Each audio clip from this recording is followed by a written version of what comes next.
क्या आपने कभी सोचा है कि हमारे मन में बुरे और डरावने वाले विचार कहाँ से आते हैं और क्यों आते हैं? ऐसा क्या है या क्या कौन है जो आपके विचार आपके मन को बेचैन कर देता है? आपको ये जानकर हैरानी होगी कि ये सब आपके खुद की वजह से नहीं होता। जब ये बुरी भावनाएं आपको घेर लेती हैं तो आप किस चीज़ का सहारा लेते हैं या खुद को कैसे संभालते हैं? इस बुक में आप जानेंगे कैसे शैतान आपके माइंड में आपसे एक जंग लड़ रहा है। क्या आप जानते हैं कि आपके हमारे थॉट्स कितने पावरफुल होते हैं?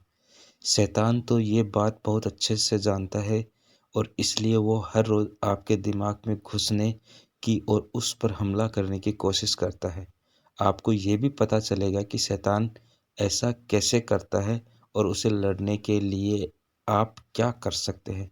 आप ये भी जानेंगे कि इन सब में भगवान का क्या रोल है।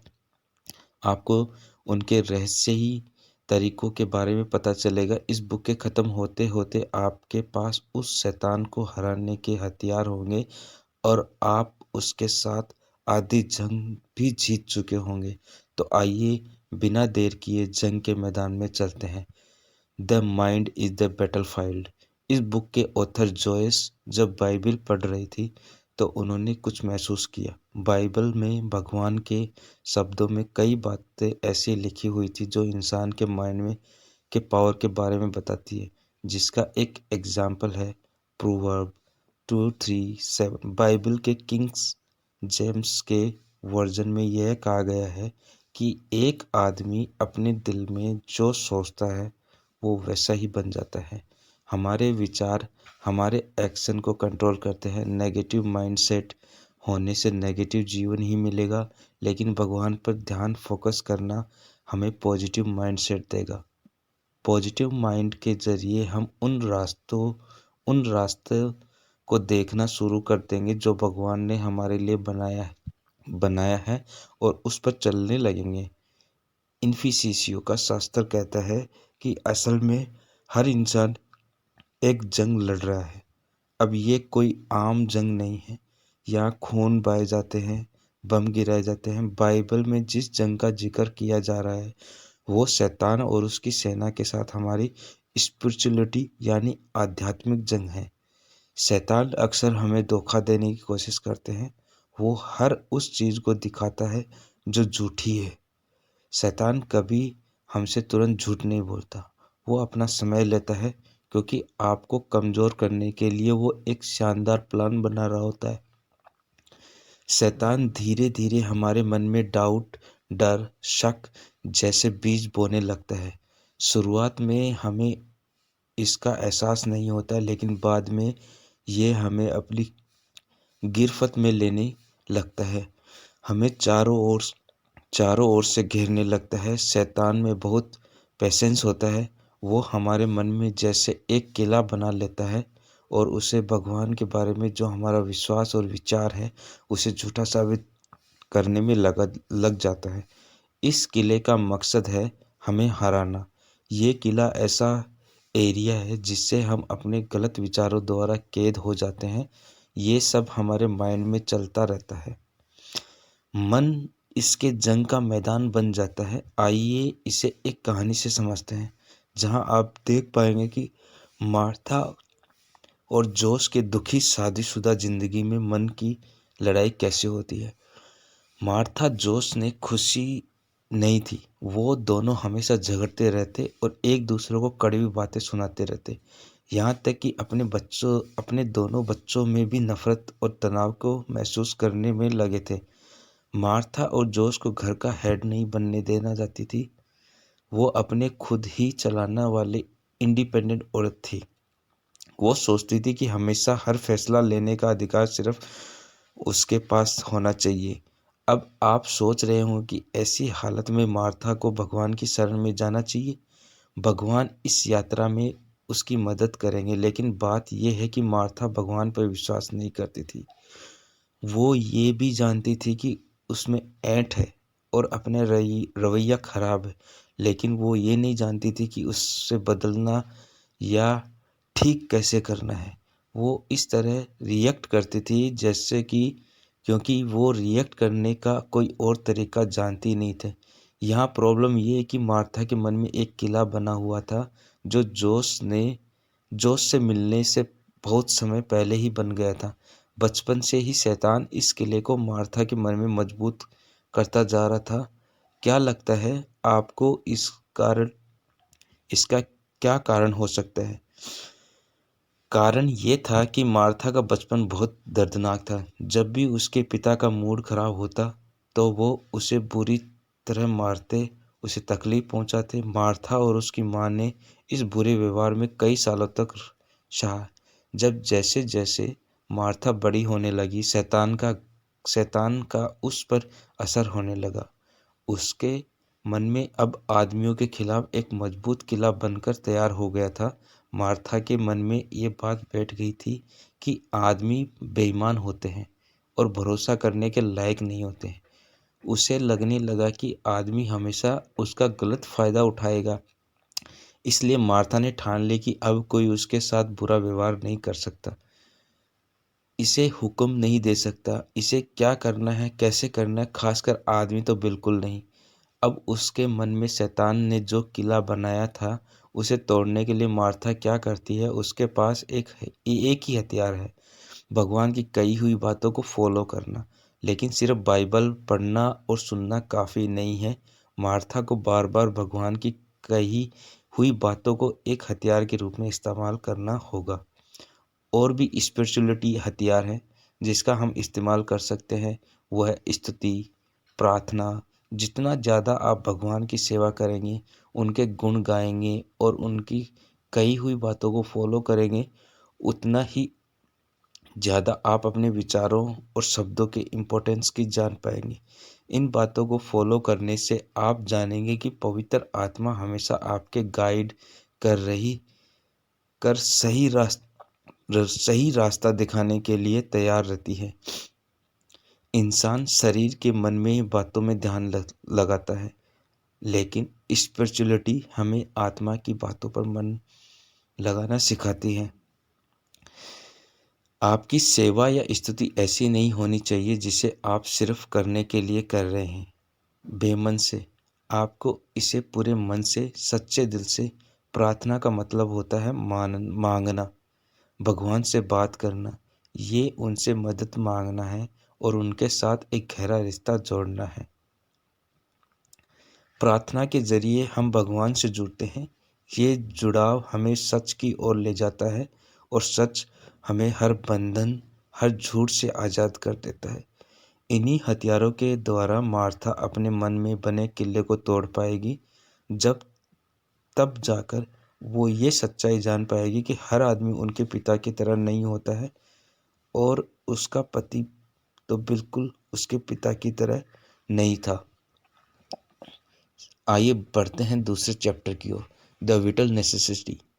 हमारे विचारों में बहुत शक्ति होती है, लेकिन हमें बहुत सावधान रहना चाहिए कि हम अपने मन में किस तरह के विचार रखते हैं। तो सोचने का सही तरीका क्या है?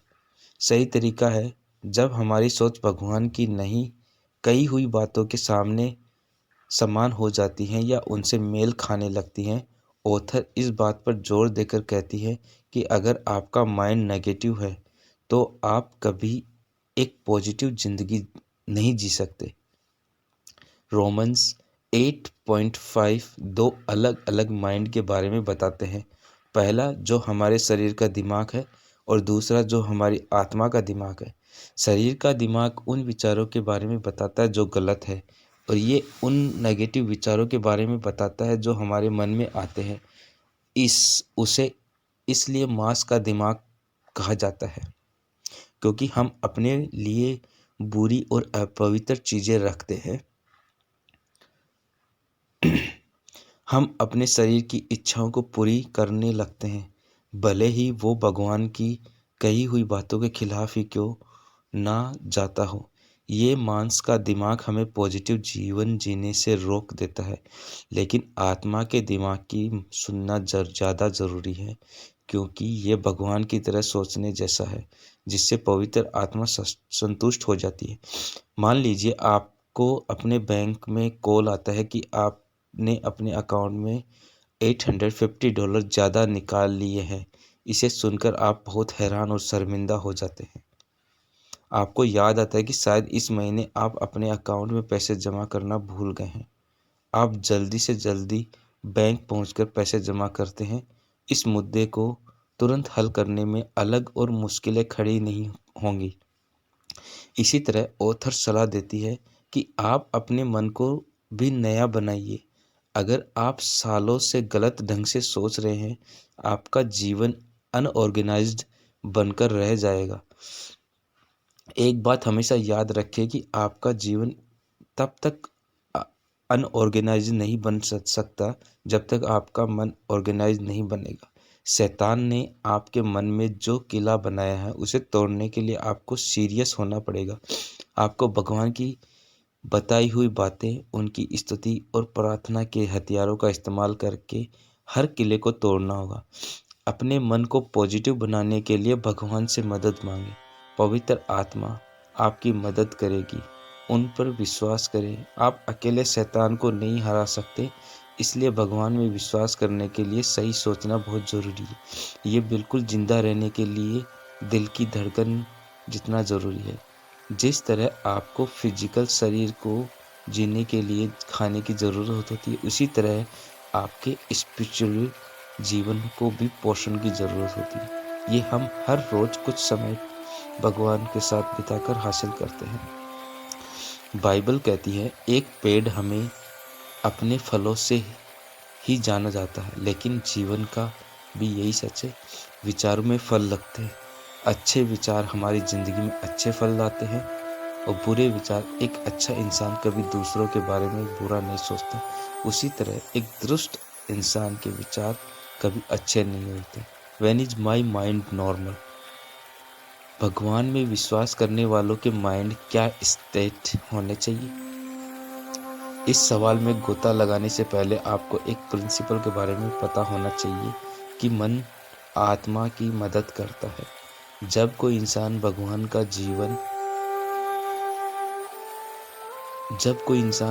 का अपने जीवन में स्वागत करता है, तो पवित्र आत्मा उस इंसान में रहना शुरू कर देती है। बाइबल के अनुसार ये पवित्र आत्मा भगवान के मन में भी बसती है, इसलिए आत्मा हमें भगवान के ज्ञान को पाने में मदद करती है। ये आत्मा हम सबसे और भगवान के साथ जुड़ी हुई है। जब आत्मा हमें भगवान का ज्ञान देती है, तो हमें सच्चाई का पता चलता है। हालांकि आत्मा हमें ज्ञान देना चाहती है, लेकिन वो हमेशा कामयाबी नहीं हो पाती। इसी कारण हम इतने बिजी हो गए हैं कि हमारा मन उन बातों पर ध्यान नहीं देता या उसे ध्यान नहीं रखता जो आत्मा हमें बताती है। एक मन जो हमेशा बिजी रहता है वो है अबनॉर्मल मन होता है। एक नॉर्मल माइंड होता है। जब वो आत्मा की बातें सुनता है तो मन शांत और रिलैक्स होता है। एक नॉर्मल मन के अंदर डर, चिंता और बेचैनी जैसी नेगेटिव भावनाएं होती हैं। जोयस ने अपने जीवन में हमेशा भगवान से ज्ञान मांगा, लेकिन वो ये समझ नहीं पाई कि उसके अंदर जो आत्मा बैठी है वो तो उसे कब से वही दे रही है जो वो भगवान से मांग रही थी। वो अपने आत्मा की आवाज़ इसलिए नहीं सुन पाई क्योंकि उनका मन इतना बिजी था। वहाँ इतनी उथल पुथल मची हुई थी। मान लीजिए एक कमरे में दो लोग हैं। पहला आदमी दूसरे के कान में कुछ फुसफुसाने की कोशिश कर रहा है, लेकिन दूसरा आदमी उसे सुन नहीं पा रहा क्योंकि कमरे में बहुत शोर था। बिल्कुल ऐसा ही होता है जब आत्मा और परमात्मा हमसे बात करने की कोशिश करते हैं,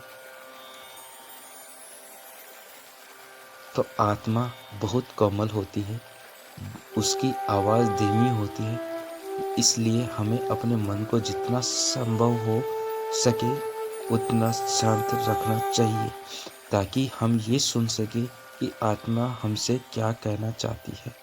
शैतान चाहता है कि आपका मन और आत्मा साथ मिलकर काम कर रहे हैं। वो इस पर रोक लगाने के लिए आपके मन में एक जंग छेड़ देता है। वो आपके मन में लगातार डर और चिंता के बीज बोता रहता है। आप जितना अपने विचारों के बारे में सोचते हैं, आपका मन उतना ही थकने लगता है। इस थकान की वजह से वो आत्मा की धीमी आवाज़ को सुन नहीं पाता। इसलिए नॉर्मल माइंड वो होता है जिसे शांति और जो थका हुआ नहीं हो। The mind of Christ. अब आपको ये कैसे पता चलेगा कि आपके विचार सही हैं या नहीं? यह चैप्टर हमें बताएगी कि ज्यूस धरती पर थे तो वो कैसे सोचते। ज्यूस के विचारों में एक नज़र डालने से आपके लिए उनके नक्शे कदम पर चलना आसान हो जाएगा। आप सोच रहे हैं कि ये तो बिल्कुल नामुमकिन है, ज्यूस की तरह सोचना तो बिल्कुल संभव नहीं है, वो तो परफेक्ट है। लेकिन भगवान ने हमें उन लाखों आशीर्वादों से भी ऊपर एक आशीर्वाद दिया है। जन्म के वक्त हमें एक नया स्वभाव दिया गया था। ये भगवान का स्वभाव है। बाइबल का कहना है कि भगवान की बातों को फॉलो करना और उनके बताए गए रास्ते पर चलना से हमें कई चीज़ें मिलेंगी। उनकी आत्मा, एक नया दिल और एक नया दिमाग। इसका मतलब ये है कि मांस का मन आपको एक बुरे अंत तक ले जाता है और आत्मा का मन जीवन की ओर ले जाता है। जूस जैसा मन बनाने के लिए जिंदगी और मौत के बीच में फर्क को जानना ही अपने मन में बहुत बड़ी चीज है। मान लीजिए एक आदमी ने आपके साथ कुछ बुरा किया। जैसे ही आप उसके बारे में सोचते हैं, आपको गुस्सा तेज हो जाता है। आप खुद को कहते हैं रहते हैं कि आप उस आदमी से कितनी नफरत करते हैं। अगर आपका मन आत्मा का मन होता तो आप ऐसे बुरे विचारों को मन में आने नहीं देंगे, क्योंकि जब आप गौर से देखेंगे आपको पता चलेगा कि आप कितनी नफरत से भरे हुए हैं।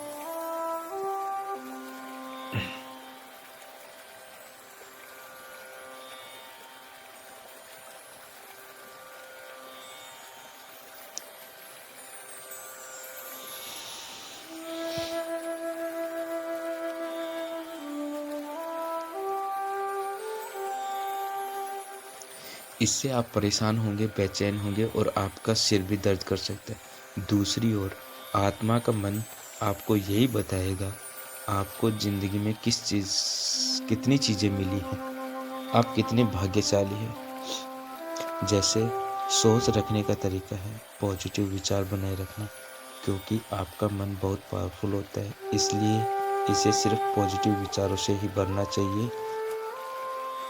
इससे आप पॉजिटिव माइंडसेट और नज़रिया बनाकर अचीव कर सकते हैं। उन्होंने धरती पर अपने समय के दौरान बहुत दुख झेला। लोगों ने उनसे झूठ बोला, उनके साथ धोखा किया और उन्हें अकेला छोड़ दिया। एक ऐसा भी वक्त था जब जूस बिल्कुल अकेले पड़ गए थे और उनका मजाक उड़ाया गया था। फिर भी उन्होंने पॉजिटिव नज़रिया बनाए रखा। वो हमेशा अपने आसपास के लोगों में, अपने फॉलोअर्स में जोश और जुनून भरकर उन्हें एनकरेज करते थे। भगवान चाहते हैं कि हमेशा पॉजिटिव बने रहें। शैतान हमें दुखी करना है और दबाना चाहता है। ऐसा वो नेगेटिव विचारों के साथ हमारे मन पर हमला कर सकता है। हमारे यहाँ इस बुक के ऑथर जो शैतान है, उनका हमको बताया गया नेगेटिव विचारों के द्वारा हमारे ऊपर जो डिप्रेशन कैसे जूझते रहते हैं उनके बारे में। पहले ये जान ले कि डिप्रेशन का मेन कारण क्या है। संभावना है ये शैतान का आपके दिमाग पर हमले की निशी है।